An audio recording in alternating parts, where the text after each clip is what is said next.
Hello and welcome to or back to my channel. My name is Emily and today we are going to be talking about my May reads. It is the first week of June, so it is time to move this stack of books off my bookshelf and onto the red shelves.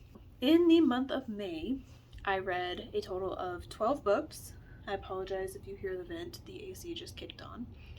But I read a total of 12 books, which added up to 4,197 pages. Of those books, 6 of them were ones that I physically owned. Let me pull them up for you.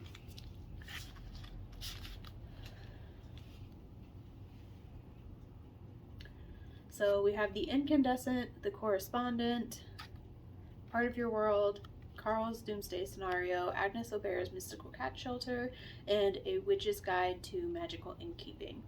Of these books, I am keeping all but one. The only one I am not keeping, as I drop everything, is A Witch's Guide to Magical Innkeeping, and the only reason I'm not keeping it is because I have a special edition on the way. That's it. I actually really liked this book. I think I liked it more than the first one, and I am excitedly awaiting the day that my, I think, Illumicrate version comes in the mail. We ordered them months ago, and I don't know when they're supposed to come. But my mom and I swapped, so I don't remember why we did it the way we did it, but she ordered the Illumicrate ones for me, and I ordered the Owlcrate ones for her, I think. So we're gonna swap them. She already has her copies, but I don't have my copy. So this one's going. And then I did pull a book from my, what am I calling it? Self-destructing books pile. And that was The Last Widow by Karen Slaughter. I did not realize that this was like the 10th book in a series or something. And I suppose I probably could read it without reading the rest of the series, but I don't want to. And her books are very long. So I am passing this one along. It's not a very nice copy, so if I end up reading the series at some point, I can go find a nicer copy. It's no big deal. Oh, I don't have my books I hauled. Hang on. I will be back. Okay, so I actually lied. I read 7 books from my own shelves. The 7th one was a reread of Red Queen. I used to have a copy of this, and I guess I gave it to my mom, and she has it, and she's been collecting copies of the rest of the series that match that. So I found a shop on Pango Books that had the entire series of Red Queen for under $20 total. And that was just too good of a deal for me to pass up. I'm not going to count it in my low buy. We're not going to talk about it. But I did buy this and reread it. And I am currently reading this one, Glass Sword, which was also a haul. And then I have the other 2 books in the series, King's Cage and Warstorm. I also got my second copy of Japanese Gothic by Kylie Baker. This one is the Owlcrate Horror Edition. Sorry for not letting you know that you were about to see it. I also have the Evernight Horror Edition, and I am waiting until I have read the book to decide which copy I'm going to keep, because I don't like understand everything that the covers are referencing, but I want to know what the book is about before I decide which one I think matches the best. That's the inside of the dust jacket. And then I really like the naked hardcover of this one. It has like traditional, I think, Japanese style of art on it. The other one does not have this style of art. It has more like realistic art on it, I think. Yeah, that's the book. The end pages are not that detailed. Yes, so I hauled a total of 5. I just realized that I did not update my spreadsheet, so we will be back with those numbers shortly. Okay, we're back. I didn't realize I forgot to update my own spreadsheet. So, for the month of May, We are up to 759 total owned books. This includes my physical, digital, and audiobook collections. So that's everything.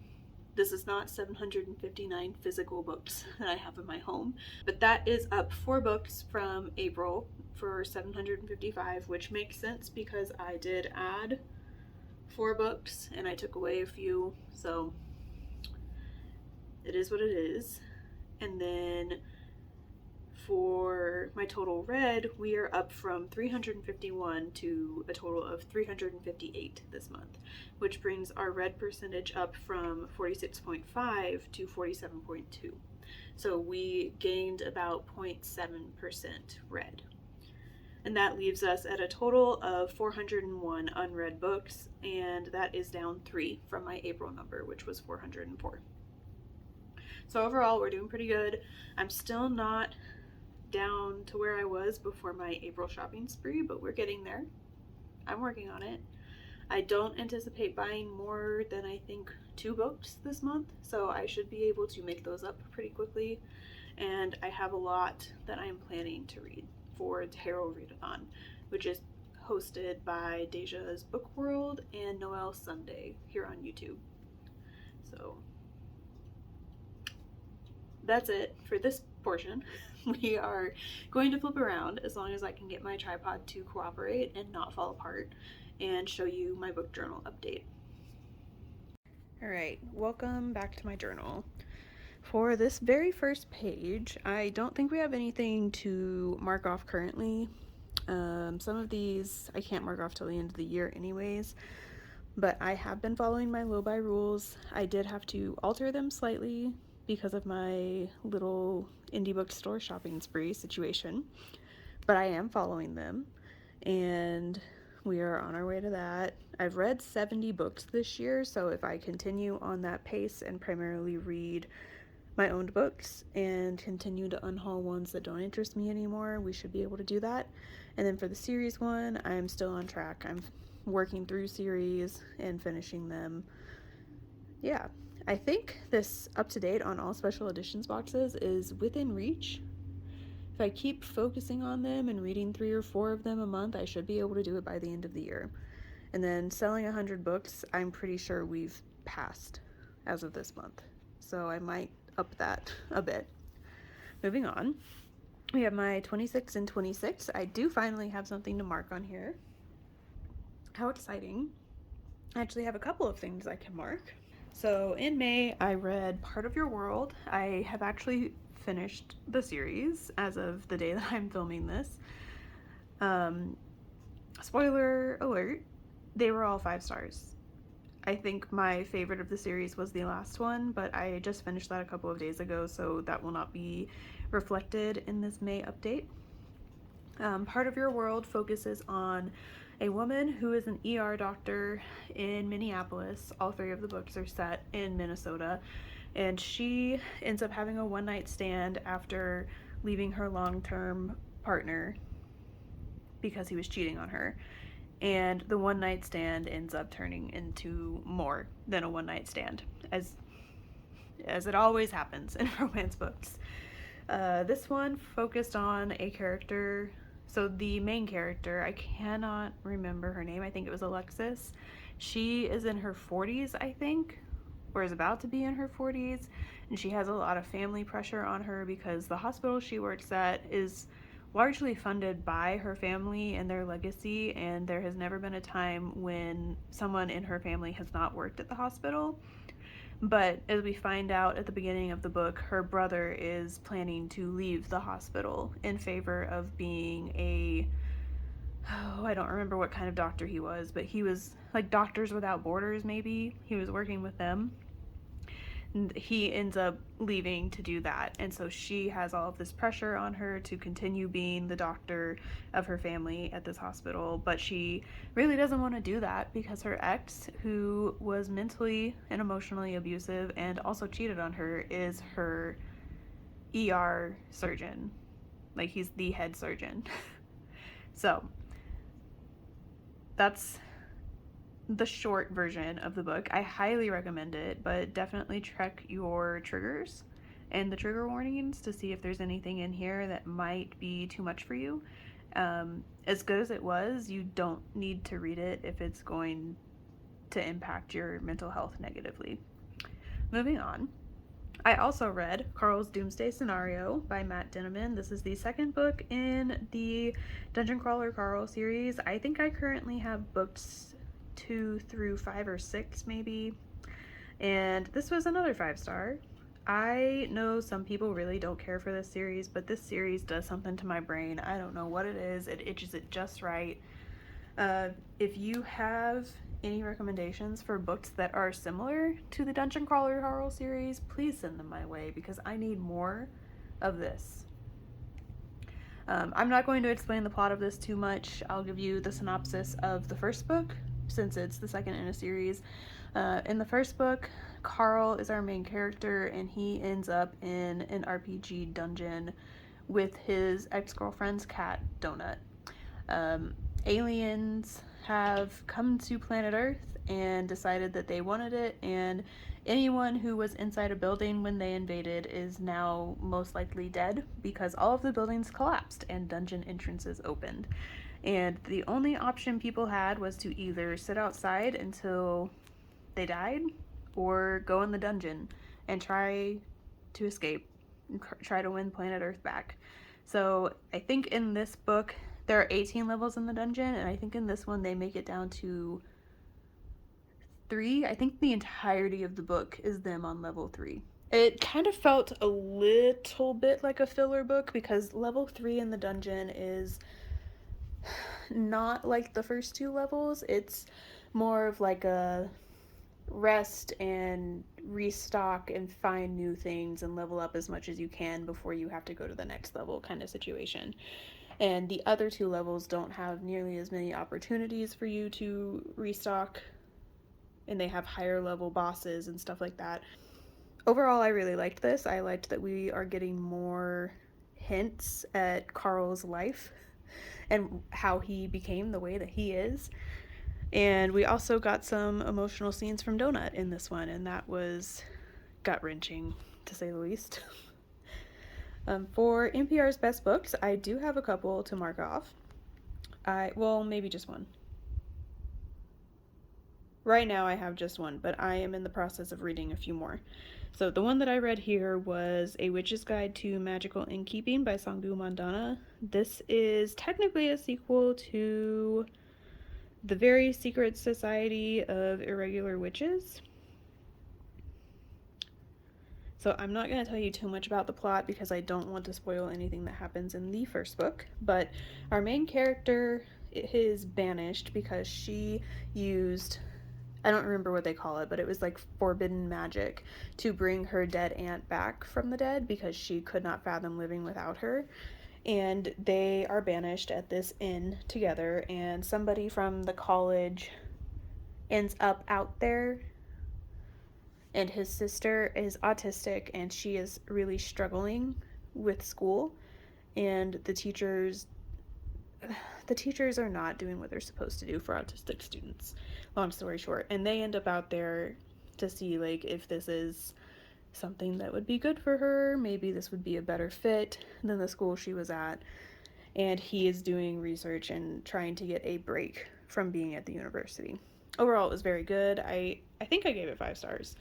I liked it a lot. Like I said, the only reason I'm getting rid of it is because I'm getting a special edition. So if you're interested, check out my Pango. I'll put it in the link below, or in the description box below. And for my horror curriculum, I do still have books picked out for it, but the only horror books I read this month were by white authors. So I'm really slacking on this one, unfortunately. Next up, we have Our Fantasy. I have a couple of books that I can mark off here. Or a couple of squares, I mean, not books. For square 5, I am going to count Carl's Doomsday Scenario. I don't think it counts for hard mode because the system that they are trying to take down is technically like an alien government. So I will only count it for regular mode. We're getting pretty close to a bingo there. And then the other one that I'm marking off is number 13, published in 2025, and I am using The Witch's Guide to Magical Innkeeping for that. We're just going to abbreviate here. I don't know what else to say. It was published in 2025. But this is the list that I have for the rest, if you are interested. I'm missing a couple of squares, like 15 I have a question mark, and 21 I didn't put anything for some reason. 21 is to recycle a bingo square. I think I was going to put not a book and watch another movie, but I haven't decided what I'm doing for that, so we're just going to leave it for now and hope I figure something out by the end of the year. Moving on, I don't have anything to fill in on either of these spreads. I am still working on all of these things in my lifestyle bingo. I am up to working out 3 times a week very regularly. I am implementing 3 days a week of jogging starting this week, so I will hopefully be able to mark off the 5K square soon. Debt is coming along swimmingly. We are very close to having $6,000 saved, and we are planning to pay off our car by the end of the year, and I think that will get our total debt under $25,000.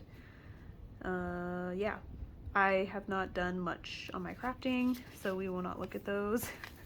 And then all of these booked squares are not done yet either, but we are working on it. And for my ticket to buy, I have decided to just pause it. I have met all of the requirements that my husband and I set for myself after our April shopping spree, and I am just going to pick this up where I left off in June. So right now I am at 39 books and I've earned 7. We're just not going to count anything that happened in April and May and start from here at the end of June. So I have nothing to fill in today, but I will have something next month to fill in. And then for series, I have a few things that I finished. Dungeon Crawler Carl, I read the second book. So I read Dungeon Crawler Carl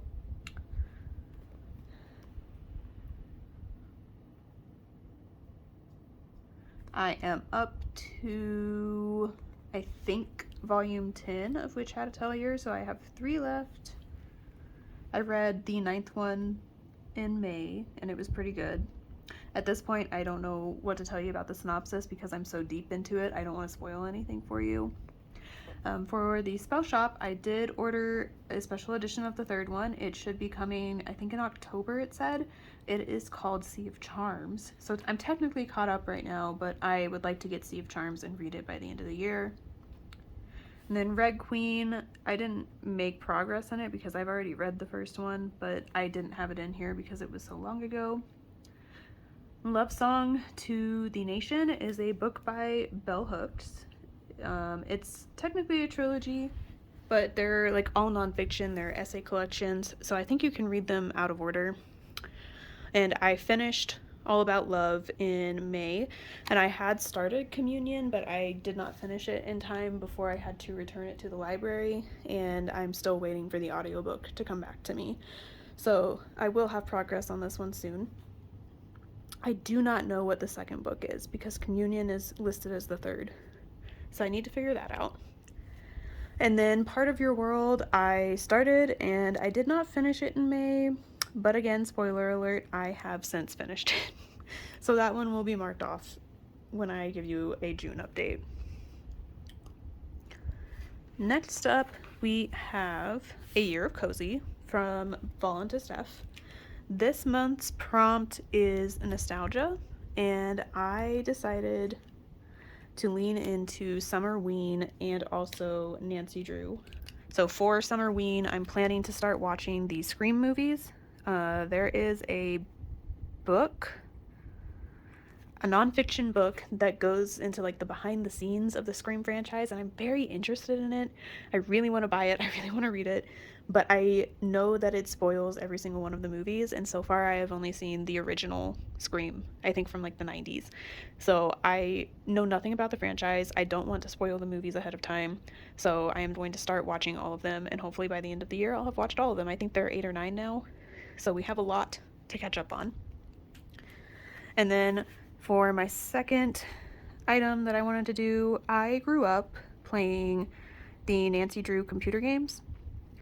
If you follow Meg with Books, I think is her username, in her Patreon, she is playing through all of the games. I own all of the games, and I have played through all of them except for the most recent one. I think it was called The Mystery of the Seven Keys or something like that. That one and Midnight in Salem, the one before it, are not good. I don't know what Her Interactive was thinking when they changed everything so completely. These games are like unrecognizable if you're comparing them to the rest of the franchise, and it's just really, really unfortunate that Her Interactive decided to go that way. But yeah, I'll get off my soapbox about that. I love the Nancy Drew computer games, and I have read a few of the books, but it's been a long time since I've read them, and I definitely haven't read all of them. I have like 10 of the Nancy Drew mysteries. I think I have the first 6 or so in order, and then the rest of the ones after that are just some random ones that I picked out when I see them in the bookstore. So my goal for the month is to read at least The Secret of the Old Clock, which is book number 1. I would really like to read the first 4. They are not hard to get through. They're for like elementary and middle school kids. That was originally who they were intended for. So it's very large text, very, not necessarily simple stories, but like stories that are pretty easy to get through, you know? So I want to replay some of the games and also read some of the books. Oh, I guess I never explained why Summerween is nostalgic for me. I don't know if it's like this for anyone else, but in the summertime, especially when I was a teenager, we had more time to go to the movies, and we would always go to like the matinee screenings so that we could get tickets for a few dollars. And a lot of times we would go see horror movies, especially when I was a teenager. And a lot of the horror movies that I remember seeing and loving came out in the summertime. Horror movies come out year round now, but most of the ones that I remember being like pivotal to my childhood were between the months of May and September. So I associate that with summer and my childhood, and that is why I picked Summerween for nostalgia. Long story short. Next up we have, I don't see a name on this and I don't remember what it's called. TBR-thon, maybe? TBR Explorer? I guess it's one of them. I'm not going to use this to pick my TBR this month again because I am participating in the Tarot Readathon, and I have already pulled 5 cards to start me off for the month, and that was my TBR. I have that video on my channel here, so if you are interested, you can go watch it. On this page, I am marking off Stubborn as a main character trait for this month. That is a house or a bridge on the cover. I am using A Witch's Guide to Magical Innkeeping for that because it very clearly has the inn, which is an old house, on the cover. For this one, I need to fill standalone read, title in all capital letters, and booktuber recommendation. For those, I have How to Kill a Guy in 10 Dates as the standalone read. This was a book that I heard about from Books and Lala, or Kayla. She picked it for her book club, I think, the Literally Dead book club. I don't remember which month it was for, but I just got it in May from the library. It had a very long wait. This mixes thrillers and romance, and the main character is literally writing a thesis on how thrillers, specifically slashers, like slasher films, and romance films are interconnected and related, and how they fill different roles in society. And she and her roommate go to a speed dating event in a bar, and they end up in this bar with a serial killer, and they are picking off people left and right, and they have to escape. And while they're trying to escape, love is blossoming between her and one of the other people. But is this other person the killer? We don't know. I really enjoyed this book. I think I gave it 4 or 4.5 stars. It felt like something was missing for me, so it wasn't quite a 5-star, but it was up there. It was really good. I liked it a lot. And this reminds me of The Blonde Identity, I think is what it was called. Yes, The Blonde Identity by Ally Carter. I think that one was more explicitly thriller mystery, but there was still romance in it. And then she also wrote The Most Wonderful Crime of the Year. I would say if you liked How to Kill a Guy in 10 Dates, you would probably like Ally Carter's books as well. I think when I read The Most Wonderful Crime of the Year, my review said something like, this book is for the Nancy Drew kids. I don't know what it was about that book, but it gave me Nancy Drew vibes, and it brought me back to like the traditional mystery of the computer games. So if you like any of those things, I would recommend How to Kill a Guy in 10 Days and Ally Carter's books. For title in all capital letters, I am doing Carl's Doomsday Scenario. On my copy of the book, the entire title is in all caps. And for a booktuber recommendation, I am picking The Correspondent. I think I also saw this book on Books and Lala's videos. This is a book about an old woman who primarily communicates by writing letters and seldomly writing emails. She doesn't like talking on the phone. She doesn't like texting. She doesn't really like using her computer. She primarily communicates through written correspondence, hence the name The Correspondent. And this book is following her over the course of like, I want to say it's almost a decade. And she is losing her eyesight slowly. And it's about her talking to all of these people and like navigating her familial relationships and freaking out because she can't see anymore, or at least she can't see as well as she used to. And it's kind of like, what's the word I'm looking for? I guess if you loved to read, you love to watch movies, you love to watch TV, you love to write letters, if you spent the majority of your life doing those things that you love, and then you find out that you will no longer be able to do those things because your eyes are failing you, that's like devastating. And I was devastated for her. And that's the gist of the book. You're following her, she's talking to all of these people. There's all of these different side plots and storylines that I won't get into because it's nice to just discover them on your own, if I'm being honest. I don't want to tell you every single thing, but it was kind of a devastating book. But I also feel like the ending was very abrupt compared to the rest of the book, and I wish we had gotten a little bit more at the end. So this was another 4.5 stars for me. And now we are at Herkyed.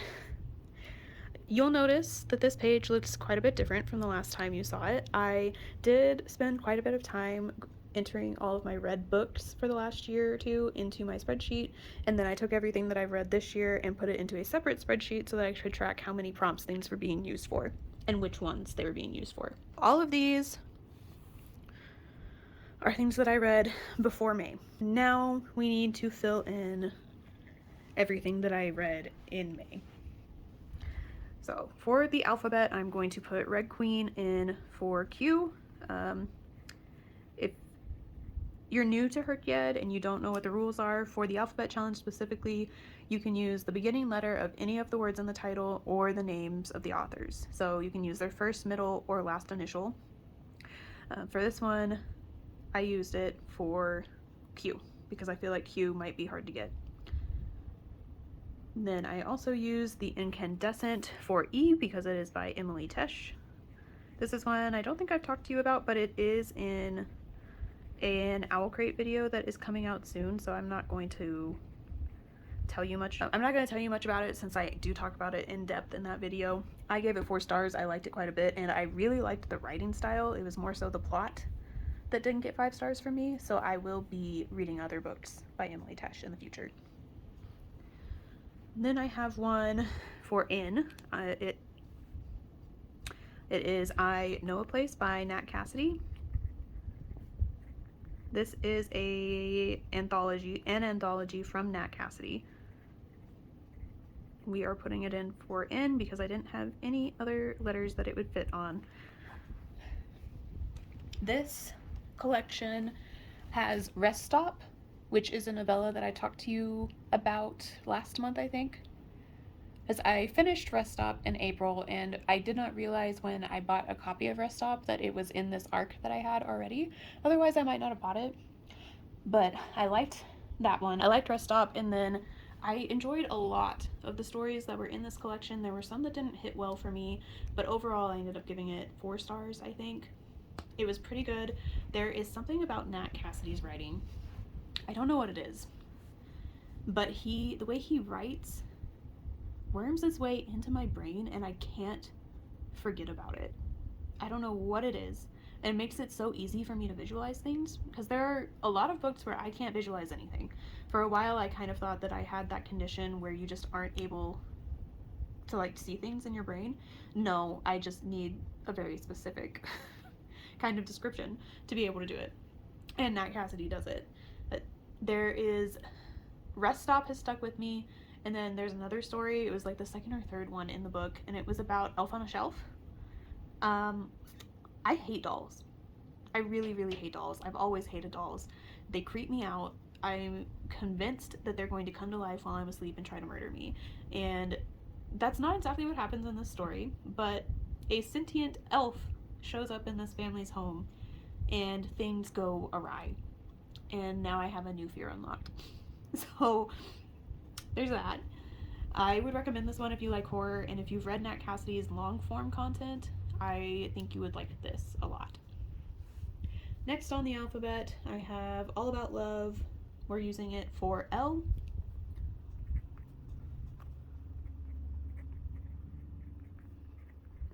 This one is, I've talked to you a little bit about it, but it is by Bell Hooks, and she primarily writes about like feminist theory, and this is no different. This is all essays about feminism and how the patriarchy doesn't just harm women, it harms men as well. And I really loved it. I want my own copy. I actually want my own copy of all of her books, I think. I don't have much else to say about it other than that. One more for the alphabet. We might have a couple more. This one is The Correspondent. We are putting it in for C. We're getting close to filling this one out. Then Part of Your World, I am putting in the P slot.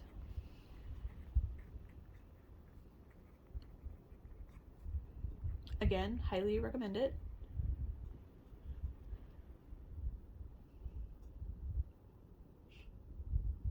And then I read a romance book for my library book club. We read Much Ado About Nada. This is a like single chili pepper book. There is zero sex.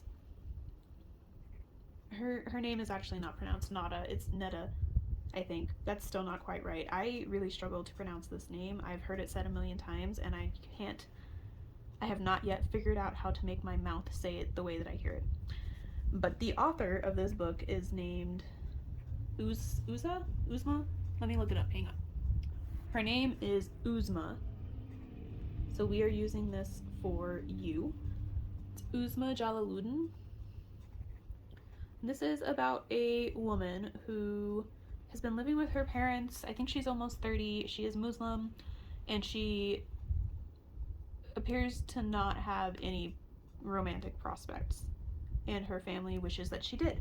So they send her to this conference. I cannot remember what the name of the conference is, but it's like a conference specifically for Muslims in the area, and they have like a speed dating event at it, and it's meant to like matchmake people and also to provide the Muslims in the area with like business opportunities and guidance on how to be successful and how to keep their faith and their culture while still thriving in a new country, because this is set in Toronto, I think. I liked it a lot. I gave it 4.5 stars despite the lack of sex scenes. A lot of times the books that I've read that don't have sex scenes, they don't have enough substance for me to be like enthralled by the book.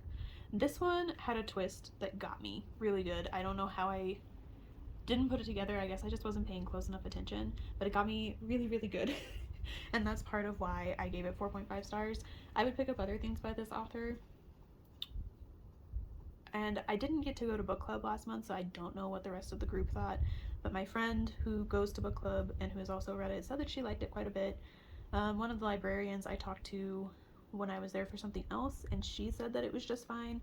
So I think it was probably a mixed bag. I know that people have come to the librarians upset that our book club reads pretty explicit books, so maybe they would be happy with this one. I think that might be the last thing I have for the alphabet. I am hoping to do this blurb challenge this month. So I'm getting a 4-day weekend because we get Friday of Juneteenth off, and I also took off the Monday after because I need a break. I need some uninterrupted time away from my job. And I'm going to use that to do a 24-hour readathon, because we were originally going to go to Colorado that weekend, but the hotels in the area that we wanted to go see are like $800 a night, and we don't have that kind of money right now, so we are postponing that and going in October instead to see the fall colors, hopefully. So these 4 days are going to be just reading and catching up on my hobbies instead. So moving on, what I was saying about the blurb challenge, I want to do that blurb challenge during that readathon. So those will count for the 24-hour squares somewhere in here. Where's the question mark? So everything I read in that will count for this, and then hopefully I'll get a couple of these marked off as well. Moving on, I still haven't read a book that was published in 2017, but I now know that that's the one I'm missing, and I will try my best to get into it. Over here, I did choose to put something in the solo category. I read Agnes O'Bear's Mystical Cat Shelter in the month of May. I'm pretty sure I talked about it in a video, but in case I didn't, I'll give you a very short synopsis. This woman has a cat shelter, and magicians have destroyed her home, pretty much. She was renting somewhere, and magicians had a fight outside her house, and it's like demolished. It's not inhabitable anymore, but her landlord is letting them stay there until they find somewhere else for free. And she ends up moving into this apartment that has another tenant that may or may not be a magician, and he may or may not end up needing her help. So there is a small amount of romance in this book, but it's very much slow burn. They kind of hate each other at the beginning, and they grow to like each other at some point. The romance really doesn't happen until the very, very end of the book, so don't let that deter you if you are not interested in a romantic fantasy. It primarily focuses on the magic and her saving these cats. So I liked it. I gave it 3.5 stars. It just didn't, I don't know what it was about it. It just didn't hit as well for me as other books that I read this month, so that's why it got a lower rating. But yeah, that's all I have to fill in on this page. For this one, I do have a couple to put in around the world. I am going to use the Incandescent for Europe. It is set in England. And then I also chose to use Part of Your World for North America.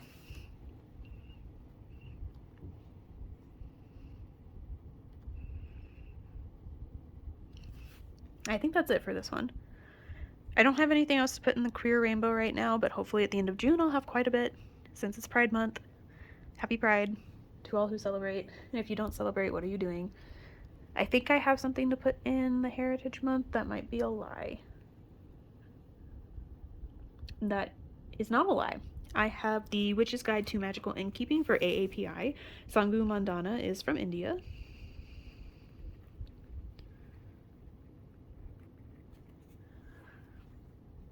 And then Disability and Translation, I don't have anything from this month.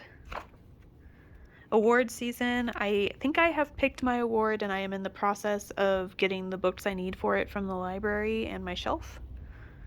And then for new releases, my May new release was I Know a Place by Nat Cassidy. It came out on like May 15th or something like that. And I actually had it finished like one day after it came out.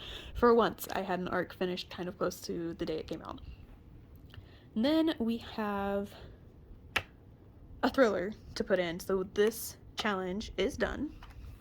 Where is the genre challenge? Boop. And for that, I am using How to Kill a Guy in 10 Dates.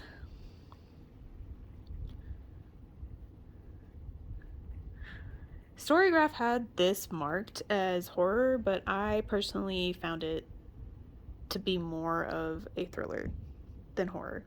So that's why I'm putting it in there. I think I have something for nonfiction, maybe. Yes, I had All About Love.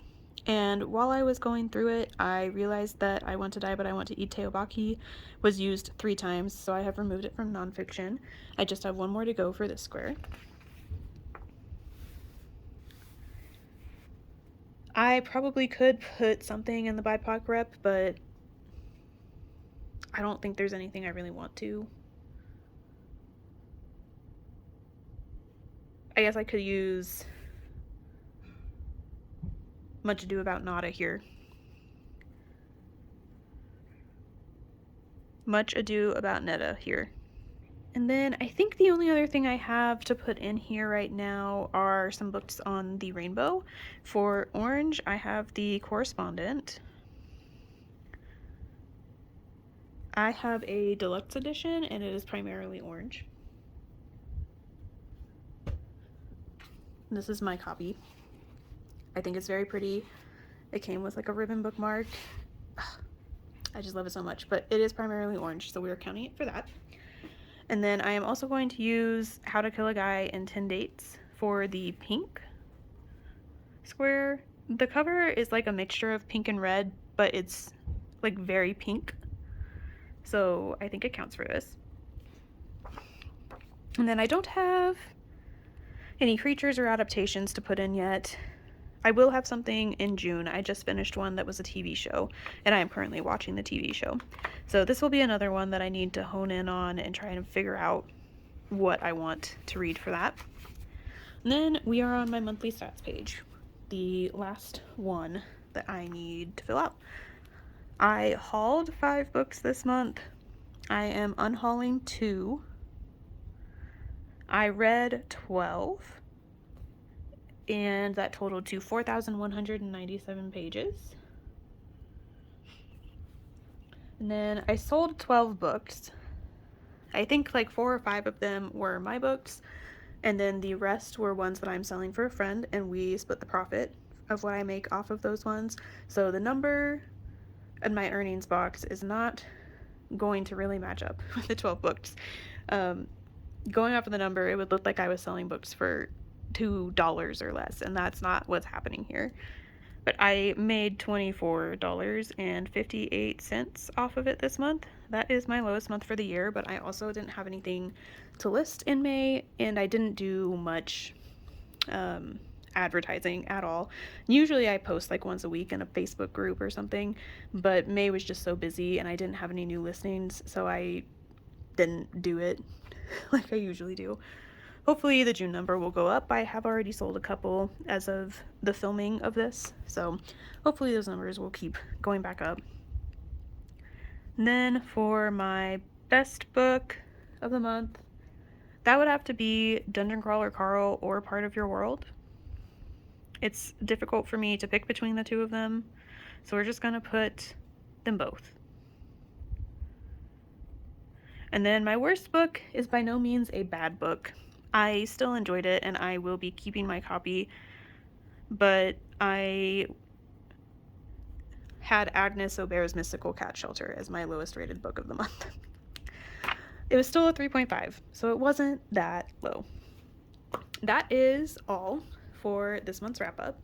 We are almost halfway through the year. It'll be so satisfying to see this full page filled out, and hopefully some more squares on my bingo boards crossed off. So thank you for watching. If you've read any of these books, please let me know what you thought of them. And if you have any recommendations for the prompts that I'm still missing on Herkyed and on the Our Fantasy board, let me know what you read for them and if you would recommend those books. That's it for now. I will see you in the next one. I hope you're having a good time wherever you are. Bye.